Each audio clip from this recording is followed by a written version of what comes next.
2 weeks ago, a friend of mine recommended this anime to me, saying it's good and I should do a review on it, so here we go. The opening scene starts off with a black and white shot of Kanata, which I think symbolizes a vacuum. Kanata is an empty book, a lost soul.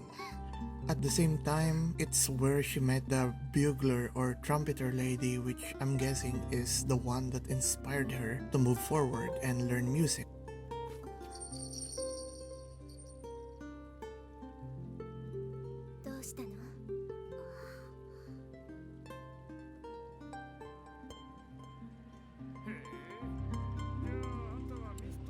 Fast forward to the future, we found Kanata waking up from the train ride. Right off the bat, you can see that her eyes are filled with wonder, eager to learn and happy to be around people. We also learn that she is passionate yet clumsy. Fast forward a bit, we move to the opening of the show. Right off the bat, I get thrown into a nostalgic train ride. The opening reminds me a lot of the song from The Wind Rises, which coincidentally is also a show about the sky.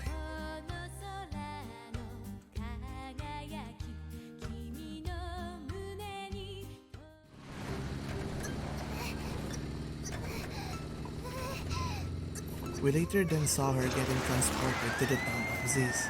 The subtle detail of her getting roughed up a bit by the superior and being genuinely happy for her is a great detail. I'm guessing that the rough ride was to prepare Kanata for the rough journey ahead.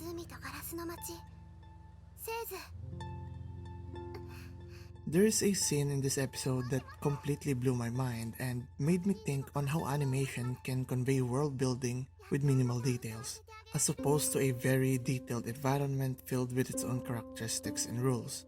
And by no means it's perfect, it's not. It's this scene right here. We got a small glimpse of the town that Kanata will be staying on. The town has a few interesting shots along with a few people that inhabit them. And in these few minutes, we got introduced to the people and their culture. It reminds me of that special shots from Studio Ghibli from shows like The Wind Rises, Howl's Moving Castle, and Kiki's Delivery Service. This kinda acts a way to visually communicate the culture and the people of the town to the point that we can conclude what's happening, whether it's the happy people of the town or their festival. The town of Ziz is grounded to the point where we can conclude that the town is good at crafting glass and has a very rich culture about water.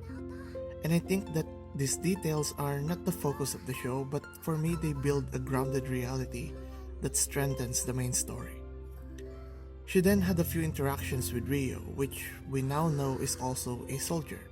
Now from this scene here, we know that the people of this community is hospitable to accept or take in a random person, and a soldier at that, into their homes. There's also that story about the winged demon and fire maidens, which I'm guessing is the main characters of worship in their culture. For me, it's honestly a pretty interesting story complemented with a cultural play. The little things, the eyes of wonder, the way a kid communicates, how people would react, the family aspect of the town. They tell their own tiny stories and potential. And I think that the animators or makers of these films knows that when you combine these little things together, it suddenly makes everything grounded and tactile. I got nothing much to say other than I really enjoyed this first episode. Also, there is this scene